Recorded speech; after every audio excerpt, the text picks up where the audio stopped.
এক হাতে স্বাস্থ্য সাথীর কার্ড এবং অন্য হাতে অন্য দলের দলীয় ফ্ল্যাগ, এরকম হলে তৃণমূল কংগ্রেসের কর্মীরা দেখে নেবে।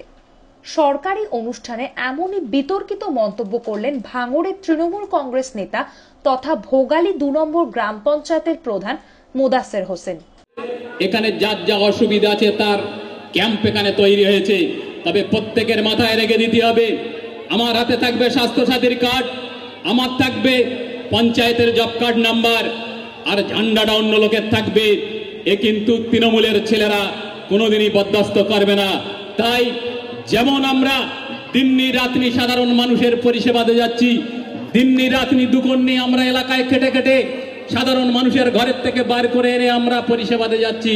আর যেই কার্ড হয়ে যাবে, কার্ডে যেমন ৫ লক্ষ টাকা ওর ভিতরে থাকবে, ভেবো না অন্য লোকের ছাতার তলায় চলে যাব, কার্ডের টাকাটাও সিজার করে নেবার ক্ষমতা আমরা রাখবো এলাকায়। তাই আপনারা মাথায় রেখে দিতে হবে, আমরা যেভাবে উপকার করে যাচ্ছি, আমরা সাধারণ মানুষের পরিষেবাতে যাচ্ছি, আমাদের সঙ্গে আপনাদের থাকতে হবে। আমরা যাই করি না কেন, আমরা এলাকার মানুষের সুবিধার্থে আমরা সবসময় আপনাদের এবং সাথে পাশে সবসময় আছি। স্বাস্থ্য সাথী কার্ড একজনের হাতে থাকবে এবং অন্যজন যদি অন্য দল করে তাহলে দেখে নেওয়ার হুমকি দিলেন, মূলত কি কারণে? সরকারি অনুষ্ঠান থেকে কি এরকম বলা যায়?